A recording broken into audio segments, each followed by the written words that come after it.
Yo, live. I'm gonna wait for a couple people to get in here, and I'm gonna turn off my air conditioning. Well, I'll turn my air conditioning off once folks start to come into the room. Yeah, fresh.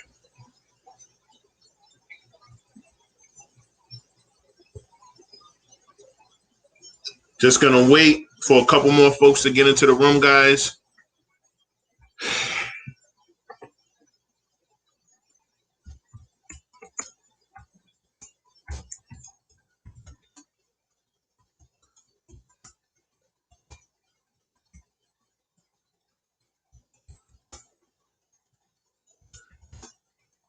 1 second while I just add a couple comments on Facebook for you guys.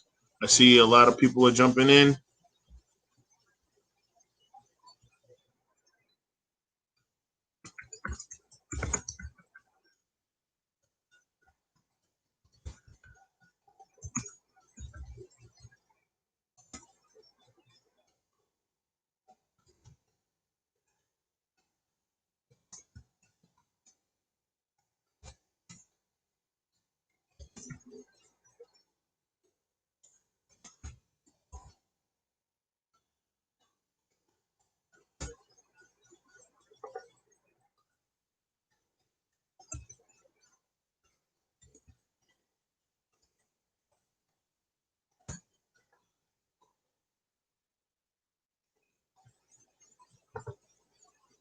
All right, we got 9 people in here. Let me go. I don't even know who's checking. Let me check on Facebook, see who's up in this joint. Eyeball it real quick. Who's up in here? All right. Okay. I'll wait like 1 more minute and then I'll get started. Wait till like 9:06.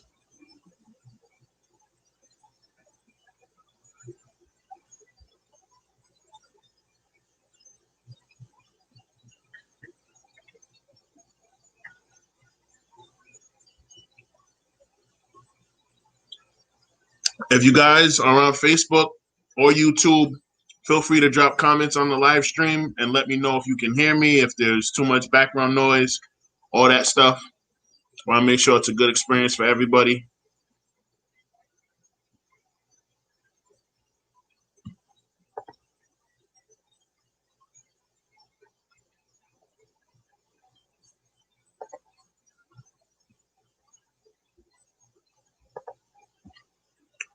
All right. I'm going to get started. Welcome, my friends. Welcome to my second virtual stand-up comedy set. I am going to be performing 30 minutes of new stand-up material that I've been working on since quarantine. I appreciate anybody who jumps in and out of the stream. If you come in at the beginning and stay all the way to the end, I appreciate you. If you're on Facebook, watching this on Facebook Live, I dropped my Venmo into the chat. So if you get even a chuckle out of me, please support your local favorite Nigerian, Jamaican, Trinidadian comedian with some dollars. Took a long time to put this together, and I'm doing this so I can prepare for my first show that I'm going to be doing on stage in 8 months. Fucking 8 months, 7.5 months to be exact, but damn near 8 months. It'll be 8 months by the time I do the show. I'll be performing at Comics Roadhouse at Mohegan Sun on Thursday, August 20th, and that show starts at 10 p.m. Actually 10:30 p.m. and it's $10. You can hit me up in the DMs on Facebook, or if you got my number, shoot me a text or whatever, and I can send you the link to buy tickets online pre-show before the date comes. So thank you all for tuning in, and let's get with the shits. So in quarantine, dating, if you're in a relationship, it's a little hard to date. Oh, well, it's not a little hard to date. If you're in a relationship, you're not dating. But if you're not in a relationship and you single for life like I am, it can be hard to date. And I 100% have done everything in my power to milk all of the dating apps to get to a place where I fill my roster up. I want to have about 4 or 5 options, and that's common, right?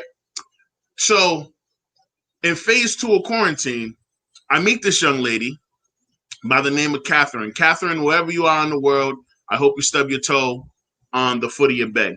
But I met a shorty by the name of Catherine on Tinder, and we made plans after talking for maybe like 3 weeks on Tinder to go for a walk on Blackstone Boulevard. Now, if you guys have never been to Blackstone Boulevard, or if you're not familiar, you are not going to understand that if you run or walk Blackstone Boulevard from the beginning to the end and back, it's 3.5 miles or 3.2 miles or something like that. So if you're going to walk the boulevard, it's going to take you about a good half hour. If you're going to run the boulevard, if you're really good, it'll take you just under 10 minutes. So me and this young lady decided to meet at the boulevard for a walk. And she thought that the beginning of the boulevard was at the end of the boulevard on Hope Street by India, the restaurant, and Three Sisters and all that shit. Now, if you're a native Rhode Islander, you fucking know that the beginning of Blackstone Boulevard starts on the other side in the nice neighborhood with all the nice houses next to, a block away from the private school and all that type of shit. And I, being an excellent communicator, I made a grave mistake, y'all.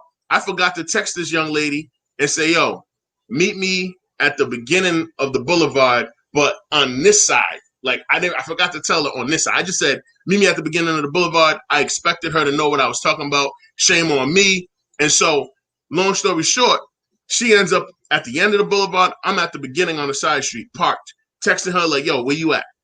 And so she says, oh, I'm on this side. And I'm like, oh my God, that's the end, bro. Like, why would you go on that side? I said, whatever. Don't worry about it. Easy fix. Let's just meet each other halfway. You start walking towards, walk down the path towards me, and I'll walk down the path towards you. Makes sense? Sounds reasonable, right? She starts getting upset because she's like, well, why didn't you just come on this side? And why don't you just drive your car over here? Do you want me to drive my car over there? I was like, no, it doesn't. We don't have to do all that. We came here for a walk, right? Let's get an exercise. You start walking, I start walking. Simple. Now, the reason why I made a grave mistake and not just allowing her to have her way and let her drive to me or vice versa is because I did not know that this young lady and her lazy ass was not going to honor our commitment of 50-50 energy and like just walk. So I start walking and I'm walking towards Hope Street, and maybe like 10 minutes in, my stomach starts growling. And you know how you play your booty hole plays whack-a-mole with your poop. Started whack-a-moling, you know what I mean? Started prairie dogging, and I was like, yo, you gotta come on, son. I'm about to go on this walk date. I'm prairie dogging. I'm whack-a-moling right now. Like, are you kidding me? Like, come on, bro. Like, not right now. Not right now. That's 10 minutes in. That's 10 minutes into my walk to Hope Street. Not even 2 minutes later, out of nowhere, my bladder gets full. And I'm like, oh no. Oh no. There's no way I gotta pee and poop right now. Not right now. Now, all I gotta do is meet this young lady. We can walk for 10 minutes and I can say, it was nice to meet you. See you later. Peace it up. I'm out. Just let me get to this young lady, meet her, see her in person, see what she look like, and have a couple of minutes with her before you guys start doing this to me. Because at this point, it was a joke. I'm walking, I'm clenching, and I'm tight assing it, and I'm trying to hold it like I'm doing the potty dance. I look a mess. I'm on the boulevard. You got strangers running by me.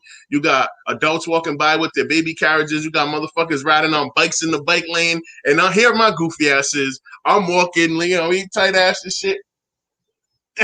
I'm waddling like a fucking penguin down the sidewalk next to the boulevard, trying to get to the end so I can meet this young lady, right? So as I'm walking, I'm sending her mad updates. I'm like, yo, I'm like, by this house, I'm at number da-da-da-da, book by so boom, where you at? No response. I'm texting her, boom, boom, boom, boom, boom. 5 minutes later, I just passed the mental hospital. I just passed the mental hospital where the entrance is at. Where you at? No response. Boom, boom, boom. 10 minutes later, I'm about to like hit that little corner where the split is in the road and the runners have to cross the street. Where you at? And no answer. So long story short, I get all the way to the end of the boulevard where that park is on Hope Street. That's the end of the Blackstone Boulevard. I get all the way to the end, right? And I look on my Tinder app. I look in my DM on Tinder, and Shorty's face in her profile is gone. I'm like, the hell? What's going on? Because I was trying to message her, like, yo, I'm here. Where you at? And as I look at my phone and come off of my phone, I look up and I see this very frustrated white woman with glasses, in a ponytail, raggedy joggers on, raggedy tank top on, walk to a raggedy Nissan Altima, like a 2011 Altima. The front fender's ripped off, the side door don't have the handle on it, and all this. And I'm like, this is Shorty. This is Catherine. This is the lady this is the girl I'm supposed to be meeting over here. She looked at her phone, sucked her teeth as she was getting up off of a bench, and she walked her ass to her car and drove off. But before she did that, she unswiped me on Tinder without telling me that she did it or that she was leaving, and just did it. Got frustrated with me. I just walked 35 minutes down Blackstone Boulevard to get to you. You didn't even text me back at any point. And you decided that I was just going to walk 100 paces and give all of my all to you? And you frustrated, sucking your teeth, looking at your phone, you jump in your car, you drive away? Because you frustrated. Because it's my fault. Because I said, yo, let's walk. You walk to me, I walk to you. 50-50. That's it. You that lazy that you can't walk. You can't walk until you see the only brother that's got on some bright highlighter Nikes and some Old Navy short. You couldn't wait. You couldn't walk. Like, she sat her lazy ass on a bench in the park at the end of Blackstone Boulevard, bro, for 35 minutes. For 35 minutes. Didn't tell me nothing. Didn't communicate anything. Just unswiped me. Got frustrated. Jumped in her car. Zoom. Drove off. Now, I have a lot of stories that are just straight up hilarious and disturbing from dating apps and going on dates with people and all that kind of shit. But that took the cake. That right there, like, ladies, if you're gonna be going on these online dates and on these apps, you gotta give and take a little bit. You got to. You cannot expect that you could just sit on your ass and wait for a dude to walk a mile and a half to your ass, and you could just sit on the bench and wait for him to text you until you're ready. You can't do that. Like, are you serious? She really sat down the whole time and expected me to do all the work, and then got frustrated because I wasn't there at a time that was good for her. Are you kidding me? Are you kidding me, Catherine? So wherever you are in this world, Catherine, I promise you, I want nothing but the best for you. But before life gives you any success, I need you to stub your toe on the foot of your bed. And that's real talk. I don't play that shit. You lazy, and whoever I hope the next guy that you talk to on that app breaks your heart. I honestly do. That's crazy. And while we're talking about crazy women and just like not giving any effort or holding themselves accountable and not trying to give any give and pull, like, yo, what's going on with Jada Pinkett? Jada Pinkett Smith. We're all aware of the entanglement. We all aware. Last month, everyone had jokes about all this stuff. You know, August Alsina sits down with Angela Yee, looking like an out-of-work drummer and a fucking scorned ex-wife with his hair looking nuts in that nasty red jacket. I don't know if it's a blazer, and he drops a bombshell on the world. Well, a bombshell to the people who weren't paying attention, not to me, because I pay attention to the Smiths very closely, because that's my job as a comedian and podcaster. And then he tells everybody that he has sex with Jada Pinkett. And then he had a relationship with her, and they were having sex regularly, and everybody loses their fucking mind. And I'm just like, this is old news. What the hell are you guys? Why y'all tripping? Like, everybody knew this. This is like 4 or 5 years old. This is like 2015, 2016 shit. But the kicker was, it was just assumed. No, there was no confirmation. So he gets on TV. He tells Angela Yee, well, first off, let's back up. Angela Yee, for the people that are out there that like watch The Breakfast Club and respect Charlemagne and only watch it for him and make fun of DJ Envy and Yee, listen, man, I've been very vocal about my disdain and my dislike for Angela Yee. Angela Yee is somebody who gets nothing but excited and off by getting into other people's business. And I don't like that. That's messy as hell. Just as messy as August. You can't do that shit. You can't sit there and like basically ask him the question, answer the question for him, and then wait for him to like confirm your assumption. That's what she did. And he answered it. Well, first of all, you know, in that relationship, I gave my all. It's the first time I ever gave my all in that relationship and da-da-da-da. I'm like, bruh, what are you doing right now? And he openly admitted that he was with her, he slept with her, and then he lied and said that her husband gave him, you know, his blessing. When we all found that out 2 weeks later or a week later, or whenever the Smith sat down, that wasn't true. And then Jada tried to say, well, just to be clear, you can never give me permission to do anything. I ain't gonna sit there and lose any of my potential female fans by rebuttaling that hypothetically, but that's bullshit. That's 100% bullshit. Because guys and girls men and women in relationships, especially marital relationships, can 100% tell their spouse what to do. 1,000%, 3,000%, 10,000%, 1,000,000%. 1,000,000,000%. What are you talking about, Jada? So she gets up there. Will Smith asks her a very straightforward question.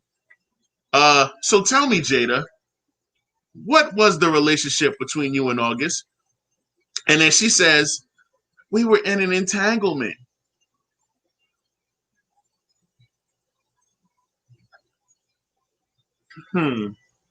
Listen, I've been alive for 31 years. I've dealt with a lot of different women. I've watched my boys. I've watched my female friends. I've watched my family members, my older uncles, aunts, my mom, my dad, everybody in their relationships. I ain't never, ever in my life heard somebody say that they were in an entanglement with another human when they were having an affair or cheating. Never in my life. Now, Will Smith's reaction, he's a goat for it, because he wasn't hearing that shit. He was like, entanglement? You mean relationship? You was in a relationship with August. Well, yeah. You know, what do you mean? Well, yeah. Yes, bitch. Well, why are you stuttering all of a sudden? That's what it was. And you in your 50s. You like 49. This kid is 27. You are double his age. You are double his age. What are you doing in a relationship with this kid? Listen, the reason why I said at the beginning of this segment or at the beginning of this joke, they are in an open marriage. So technically what she did was not cheating. She didn't cheat. She was doing what they already agreed to do. They have sex with other people, or they're swingers, or it's both. I don't know. I'm not in the Smith's life. I'm not in Hollywood. I don't know. I don't understand. Like, whatever. But they have an agreement. If you watch her table talk, when Will was first on there, they're talking about Will got one person on this side of the house, and then Jada got somebody on that side of the house. So it's not uncommon knowledge that they don't have sex and sleep with other people. The difference between Jada and Will, though, is that nobody that Will Smith has dealt with, male or female, because I know a lot of you motherfuckers out there think that Will Smith is bisexual and all this other shit, or just a closet homosexual, all of that is irrelevant to me. I don't care about none of that. The fact of the matter is, this dude, none of the people he ever messed with was as sloppy as August Alsina. Call that, his middle name is August Messy Alsina. He's messy. He's a fuckboy at that. And not even a good one. Like, you're going to sit there and air these people business out 4 years after Will already healed, and now he got to watch his wife try to, fucking not take accountability and dodge it, the question, and talk about, we was in an entanglement. The fuck, bitch? I never even heard entanglement in geometry class. What are you talking about? Entanglement? Jesus Christ. Oh, my God.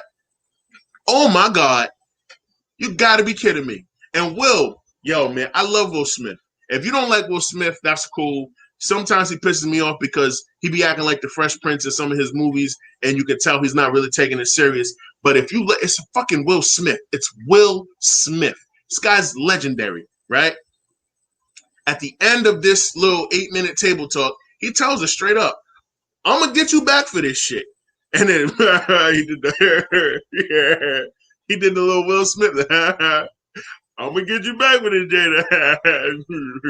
Yeah, and I knew he wasn't playing. I knew he wasn't joking. And I was so happy that he did it. It's like, yes, Will. Yes. Yes. Have sex with somebody else. I already know you had a little affair with Margot Robbie. Take down one of these young girls. You know what I mean? Like, take down one of these young girls so you can feel young. How your wife gonna sit there to your face, and tell you, I just wanted to feel good? What are you talking about? Girl, woman, wife, B-word. You are Jada Pinkett Smith. You are not one of these regular housewives of rich dudes who are billionaires and own the studio and shit. You can actually go outside and act. What do you mean you just wanted to feel good? You were just so lonely. Bitch, work! Work! You act right. Do a commercial or something. Frito-Lay. Ritz Crackers. Endorse a liquor or something. Everyone's doing this. Ciroc or something. Be a Ciroc girl at 50. Do something. You're Jada Pinkett. What are you talking about? I was just so lonely and I just needed to feel good. Jada, you are Jada Pinkett Smith. There is no heteronormative straight man on God's green earth that would not give his left testicle for 4 hours with you in the bedroom alone, with none of that freaky BDSM shit. There's no man. So what are you talking about? Go work. Your man's out working and you're lonely because he's out working. So doesn't it make sense to go work too? Especially when you're talented and you're Jada fucking Pinkett Smith? Yo, man. And that's the shit that I'm talking about. You over here talking about you want to feel good. Last year, you got Aisha Curry on your shit. You got Aisha Curry on your show, and you over here co-signing her fucking stupid act. I just want some attention. I just feel like, where's my attention? And why am I? I don't understand why I don't get any of the attention from men like my husband gets from women. I just don't understand. Girl, Aisha, you are a fucking millionaire. You have a cookbook line. You have a cooking show. All that shit because of your husband who's always working. Like, what are you complaining about? I don't understand. I'm not doing this to, like, shit on these women. I literally do not understand it. You are super wealthy. You don't have to fucking want for nothing. You don't got all the, like Eddie Murphy said, like the great Eddie Murphy, like my dad said, the ends of meat like a motherfucker. What are you talking about? I just want some attention. Yeah, you should curry. Go outside.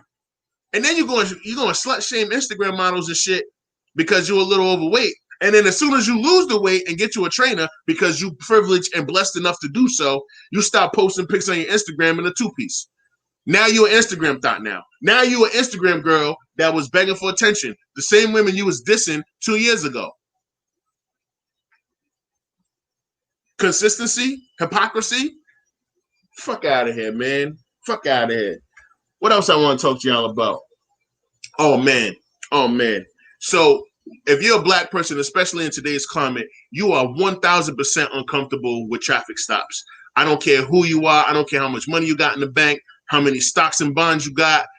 I don't care how many assets you get. It doesn't matter. If you are a person of color, you do not like getting stopped by the police at all. Me, I hate it. I always get nervous. If they drive by me this way and I'm going that way, I am nervous. I don't give a fuck because if I'm on the street, I know there's a possibility that motherfucker hit a U, and then do 80 miles an hour to catch up to me, and then pull me over, ask me some stupid ass questions, make some shit up because they always make shit up on the go. I hate traffic stops, but I found out something when I went to traffic tribunal court in Cranston one day, and I looked at my ticket. And it said stop fee $1. Oh, stop fee / ticket fee $1. Then it said emergency response fee $3.25. That was actually on the ticket. Let me read that again to y'all. Let me say that again to y'all. It said stop / ticket fee or ticket processing fee $1. Then it said emergency response fee $3.25. And I started thinking about that. And I was like, the fucking cities and states, the police department is charging us for getting stopped.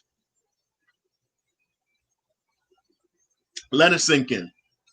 The police department charges you for them stopping you. Then they charge you for printing out the ticket when they decide to ticket you. This is not hyperbole. I'm not making this shit up. The next time you get a ticket, you look, or you can Google this shit after this is over. Google this shit and look it up. They are out here stopping you. Oh, sure. Are you aware that you went over the speed limit by 3 miles? I'm gonna have to give you a speeding ticket. And when they go back to the car and they type in the violation and the ticket starts printing up, that's $1. And then when they hand you the ticket for the emergency services fee, that's $3.25. So they are charging us for them stopping us. You know how ridiculous that is? How redundant it is? You're already taking money out of my pocket. You already stopped me. You made me nervous as hell. I'm just happy to be out of this fucking situation with a ticket. And now you're going to tell me that you charged me an extra $4.30 for the stop? And then you tack on the violation? That's like going to Stop and Shop or one of these markets. We all know that self-checkout exists, but that's like Stop and Shop in all of these markets with the self-checkout deciding to say, you know what? Before you can even check out your groceries in self-checkout, you gotta pay us $5. Nigga, how? You already got me doing your job for you. I'm already doing your job.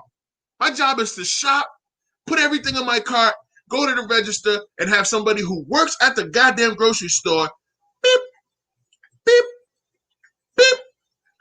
It's your job. And now I got to do my job and shop. Go down my list, make sure I got everything. And then after I do that, I got to go in line at a self-checkout kiosk. And then I got to fucking sweat my own groceries. And then I got to pay y'all money? The disrespect. Now you telling me if a cop pulls you over on some bullshit ass excuse, serves you a ticket for going 5 over the speed limit in a predominantly white neighborhood, white or black or brown, it don't matter. They already pulled you over, so you know you're getting a ticket. They give you the ticket, and then you look on the ticket and you read that they charged you for printing the ticket, and they also charge your ass just for stopping you. That's adding salt to the wound. It's no different than going to the grocery store and being charged before you have to go to self-checkout. I don't understand the audacity, the caucasity of these niggas. It's unreal, absolutely unreal, and it boils my blood, and I hope it boils your blood too. Let's move on, man. Let me take a sip. I hope everybody has their Friday night beverage. Oh man. So white activities. White activities, I engage in them from time to time. I have a handful of Caucasian friends. They like to do things that people of color don't like to do or are necessarily interested in. But sometimes, every once in a while, I'll engage. And there was one time that I went with a colleague of mine to a fondue party. Now, I'm not sure if any of you guys are familiar with what fondue is. Fondue is basically, fondue is when you have the little fountain of cheese and chocolate and it's all melted and you get to dip different items into it or whatever, you know what I mean? And eat it with the chocolate and the cheese. I went to one of those. Only, before you even asked, yes, I was the only black person there, only person of color there. But I was fascinated at how into it they were. They were so into it. And I'm just sitting there like, yo, I just bought these refrescas and I'd like, this is for the house. And yeah, because when white people throw fondue parties, bruh, that's dinner for them. That's fucking dinner for them. They about to whatever they eat with the fondue. So that you got to bring like the strawberries and the cheese and the grapes. You got to bring the good shit because anything that you dipping into that fondue, that cheese and that chocolate for the night, that's dinner. That's what you eating. Like you ain't eating shit else. And if you lactose intolerant, a fondue party is a fucking nightmare. You're gonna have the runs all night. Like there's no point in you going to that shit. But I just found it fascinating that this is like black people, us, brown people, we get together, we do game night. That's our shit. Especially in quarantine. We do game night. No mask. Fuck it. Let's all get the Rona. But white folk, they do fondue, bro. They're melting a whole bunch of specific cheese, not Cracker Barrel. They're melting it in a pot, pouring it in like another little, another little pot. And then underneath it, they got the little fire joint to keep the cheese and the chocolate warm. And then somebody brings like, the charcuterie. And that's pepperoni and salami cut up and the sliced cheese for motherfuckers who are uncultured. And then they bring like the fruit and all that shit. And they just, take the little toothpicks and then they just dip that shit in the chocolate or the cheese. And that's dinner. That's a fondue party. They got like, the Dave Matthews Band playing in the background and shit. But that's a fondue party. And I was like, yo, this is really like this is fun to them. I was shocked. I was absolutely shocked. Couldn't believe it. But one thing I wasn't shocked about, 2 years back, I had the opportunity to run a program.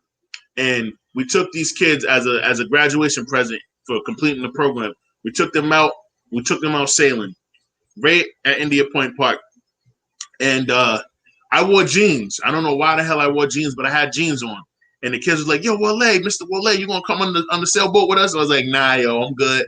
I want to be on there. Y'all are a bunch of savages. I'm gonna ask the the director if I can kayak, and I'm gonna kayak.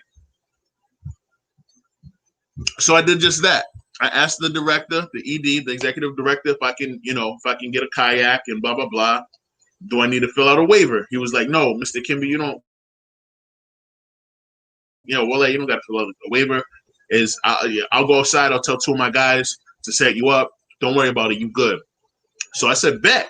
Go down the stairs, walk over to the dock, put a life vest on and all that. Two of the white teenagers that worked there, grabbed the kayak that I like, brought it to the dock, put it in the water, helped me get in. Boom. I'm kayaking, bitch. I'm like, whoop, whoop, whoop, whoop.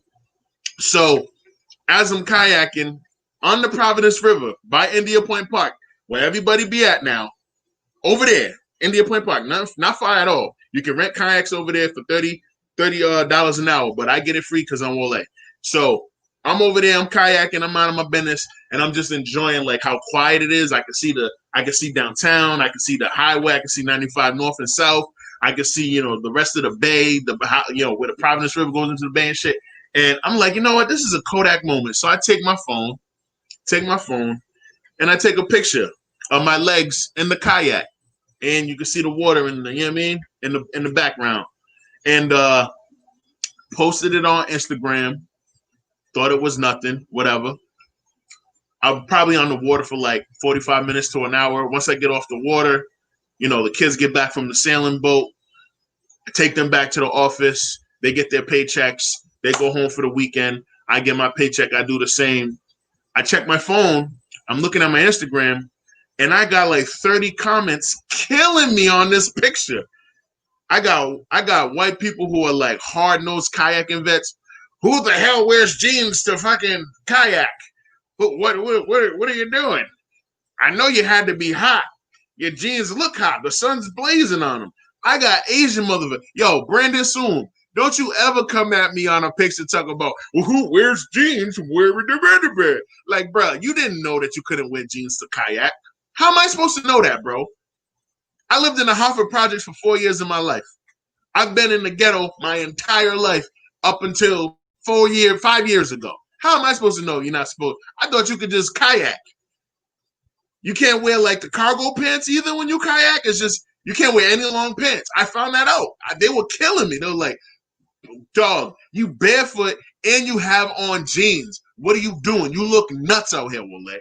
How the fuck am I supposed to know? None of y'all motherfuckers told me. I just wanted to get on the water. I didn't know that there was a uniform. How you gonna put a uniform on kayaking? I had no idea. I had a boonie hat on. I had the little, the little hiking hat. And I had a little, outdoorsy t-shirt. I didn't know. But they killed me for it. And I'm like, yo, come on, bro. Like, white people got rules to their activities. Not for nothing. We got rules too, but we gonna teach you the rules. Like, the 2 white boys that walked me with the kayak to the dock, they could have told me. Their boss, the executive director of the organization, of the boss, he could have told me. None of them told me. So they basically set me up for failure, and I blame them. I don't even take responsibility. I really don't take responsibility because that's some bullshit. Okay, all right. The next time a white person gets on the dance floor and starts, doing one of these motherfuckers, I'm gonna let them know that's not dancing. I'm gonna be petty from here on out because all of y'all was in my DMs killing me. Black people trying to act like they cultured a little bit. You motherfuckers don't know nothing about kayaking. You didn't even know you can go kayaking on the Providence River. You had no idea. So why you coming at me? Some bullshit. Jesus Christ. You know what other white activity that bothers me too? That they're really trying to turn this shit into a sport. It's already a sport, but black people and brown people don't know about it because once we do, we're going to kill this shit. There is a sport out there where like 2 teams stand on either side of like a mini trampoline and they're all white people. There's like 3 white people on this side, 3 white people on that side. And there's a little ball, like cush swooshy ball. And the object of the game is to smack the ball, jump up and spike the ball off of the trampoline into the other team. And they got to jump up and spike the ball back. And that is the game. The game is to get them to not spike, to like jump up and try to spike it and then miss that shit. That is a fucking game that white people invented.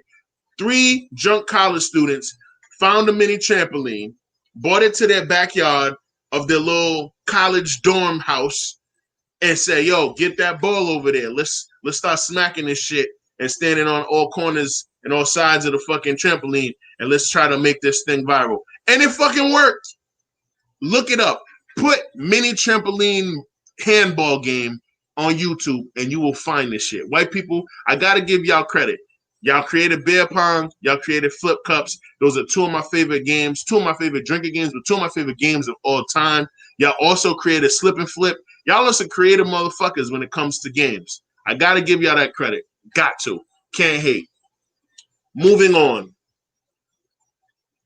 I'm kind of tired of women of color who are social justice warriors. That's very important. Not just women of color. Women of color who are social justice warriors, SJWs, being hypocrites online. I'm tired of it. I'm sick of it.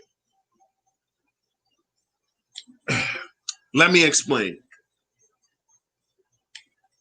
Last week I was on Twitter. And I was looking over some stuff, and I saw a young lady who was a woman of color, a very popular Twitter user. She got about 50,000 followers. So that's a lot for Twitter. So a lot of people pay attention to whatever this woman tweets. And she wrote, How many how many rappers actually are married or engaged to a black woman? So this other dude on Twitter who has the same amount of followers, if not more so or less, responded. Will Smith, LL Cool J, bong, bong, bong. Just went down the list. He named 10 rappers out off the cuff, like bow, bow, bow, bow. All of these rappers and entertainers are married to black women.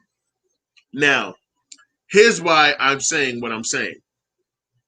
She was, before she tweeted how many black actors, entertainers are married to black women, she was pissed off and basically said black entertainers who are men don't marry black women. They'll work with them, but they'll never marry them. They won't be on the red carpet with them, blah, blah, blah, tweeting a bunch of nonsense. And then she was like, colorism is still a thing, and it's the worst in black Hollywood, and all this shit. And then she tweeted off, how many black entertainers are married to black women. This dude rattled off 10 off the top, like, boom, in like 2 minutes, it's like, bow, bow, bow, bow, bow, bow, bow. Named a whole bunch of brothers that are married to black women. And her response to that was, and I quote, LOL, nearly everybody on that list has a wife that's light-skinned.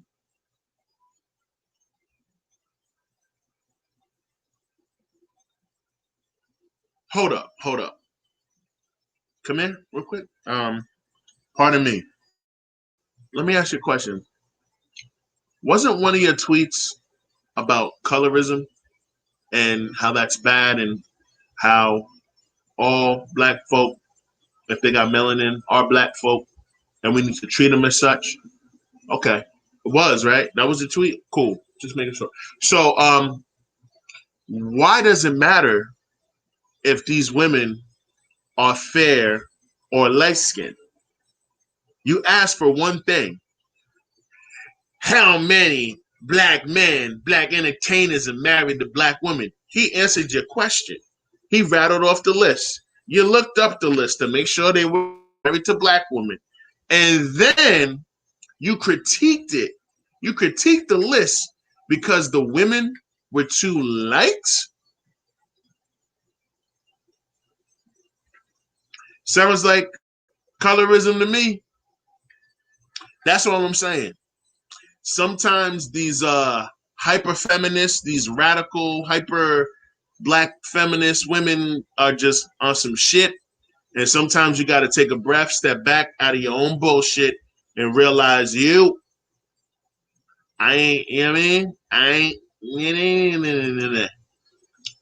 That's all I'm saying. And I'm going to end on this because I'm way over my time and I did not expect to go over my time like this. And thank you for everybody who fucking hung in there. Shout out to oh my god, fucking camera's fucking with me up. Shout out to Storm Ford, CR, BR, Make Art for the merch. Great purchase. Follow Storm Ford on Instagram, storm.ford on Instagram.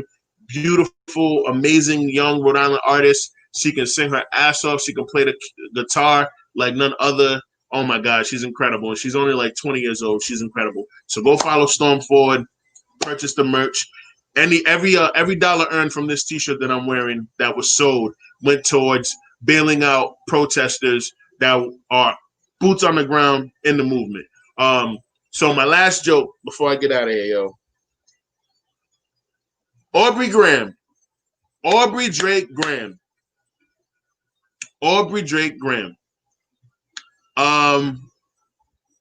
Yeah. I think that he's the definition of a bitch ass nigga. I think that he is the king of the fuckboys. I also think that he's the starter of the simp movement. Here's why. All right, are y'all familiar with the song Marvin's Room? I'm sure you are. I'm sure you're familiar with it. It's on the Take Care album. It's an amazing track, one of the top tracks from the album. Marvin's Room is a song in which Aubrey Graham is consistently and toxically drunk dialing an ex-girlfriend, repeatedly asking her to fuck the current guy that she's in a relationship with. Fuck that guy. Break up with him. Get back with me. Because I know you missed the times that we had. Those are literally, I know you still think about the times we had. He's literally telling her, cut this nigga off, man. Get back with me. I know you still think about the shit that we used to do. He's encouraging a woman to break up with her man to get with his fucking sensitive light-skinned ass. Not only that, he doubles down and is just like, you, I know you went out to the club with your girls this weekend. I know your man ain't around. I know he ain't going to be at the crib later. Let me slide. Bro, is there no more bro code? Is there no more guy code? So you're just going to tell Shorty to leave her man for you? You're just going to dirty Mac and just hate on this nigga so you can get laid with your ex? Why is she your ex? Because you didn't do her right the first time, my nigga. So why are you trying to break up what she got and she happy with this new guy? It doesn't matter how he treating her. If he's treating her in a way where she wants to stay with him, it's got to be better than how you was treating her. So why you made a whole song about trying to get a girl that you were still in love with to break up with a guy so you can be with her and disrespect her again. And people fucking praise Drake. Praise him. Fuckboy of the century for that song right there. The reason why he's a fuckboy, a bitch ass nigga. Listen, man. Y'all probably don't know nothing about Pusha T. Y'all probably don't know shit about Terrence Thorne, but I do. He's one of my favorite rappers. Bars. He'll bar your ass down. Bar lyrics. Nigga. Hit you with all kinds of shit. Love Pusha T. Story of Adidon 2 years ago. Fucking made Drake. He exposed him. I love that shit. Drake is, oh, you the ordinary ringer running behind. He said, nigga, get your father off Instagram with them Steve Harvey suits. Your mother never got married. Your father fucked her, got her knocked up, and made you, and never committed to her. You don't know what the hell you are. You're fucking Afro stupid. You got the curly half Jew, half nigga fro. It's not napping enough, so you had to cut it off and get a Caesar and act like you Dominican. You're hiding a kid, and you was trying to bring him out with an Adidas rollout. Like, you're all kinds of whack, my nigga. Don't bring no shots over here if you ain't ready. And we shut the hip-hop world down. I was like, let's go. Dark skins, we back. That's what I'm talking about. And Drake has been fucking... This nigga Aubrey has been Aubrey since 2018 to me. He has not been Drake. He could not let this shit go. If you listen... I know a lot of the motherfuckers that are going to watch this, everyone's on this energy kick since 2017. Oh my God, I can't be around people that are going to affect my energy, and the synergy. All that bullshit is fine. I get it. Everybody wants to be around positive energy. We want positive karma. We need our chi to be aligned with nothing negative. I understand it. I get it. I'm on the fucking ride, on the wave with all of y'all. Here's where I get upset at Aubrey. Aubrey claims that this man doesn't have real estate in his fucking head. And then when he gets asked about him or does an interview that he chose to do on a platform that he can control, he refuses to say this man's name. He refuses to admit that he lost in a rap battle. And he refuses to acknowledge that this guy is a worthy adversary. He might not be carte blanche status, filet mignon status in terms of being a superstar, but you cannot knock a dude that you bought a fake autographed microphone of. You just can't do that. You bought a microphone with his name on it because you were a fucking stan, bro. I love DMX. I will never buy nothing off eBay with Earl Simmons allegedly signed. I'll never, even if I'm a millionaire, I'm going to meet Earl and be like, yo, DMX, you signed this shit? Nah, it wasn't me. It wasn't me. You don't even know if he really signed the mic and you bought it anyway for $200. That is the ultimate fucking simp stand move. And now, because he exposed you and busted your ass in a rap beef, you got problems, nigga? You upset? I'm upset. 50,000 number. Shut the fuck up, Aubrey. What are you talking about, bro? And To add insult to injury, you go out of your way to snitch to the label. Yes, it's snitching. You tattletaled, my nigga. You go and tattletale and say, hey, I heard this track by Pusha T and Gunna's on it and Little Baby's on it and it's on Pop Smoke's album. You need to remove that because he's talking about me. He's talking about how I'm always culturally appropriating Jamaican and English culture and trying to use patois and da-da-da-da-da, and you need to remove it from the album. You fucking snake ass, you bitch ass nigga. Oh my, the audacity. And then Young Thug, here he come with his cape on, Cape Town. Don't worry, Drizzy, I'm dark skinned, I'll save you. Nah, nigga, you can get these bars too. I think it's whack that he did that on Pop Smoke's album. Blah, blah, blah. Listen, if Pop was here, he wouldn't give a fuck. He wouldn't give a fuck. And in heaven, I know he don't give a fuck that somebody dissed him on a rap album. I mean, that somebody dissed Drake on a rap. He doesn't care. So why are you trying to make it seem like he care? He don't care. All right? Some bullshit. And push up. The only reason why the record label knows is because Drake told them. And if you're going to tell him about music shit, Lord knows what he's going to tell. And that's that. But anyway, thank everybody for joining, for jumping on, for tuning into the live. I think we were at 23 at our peak. I appreciate you all.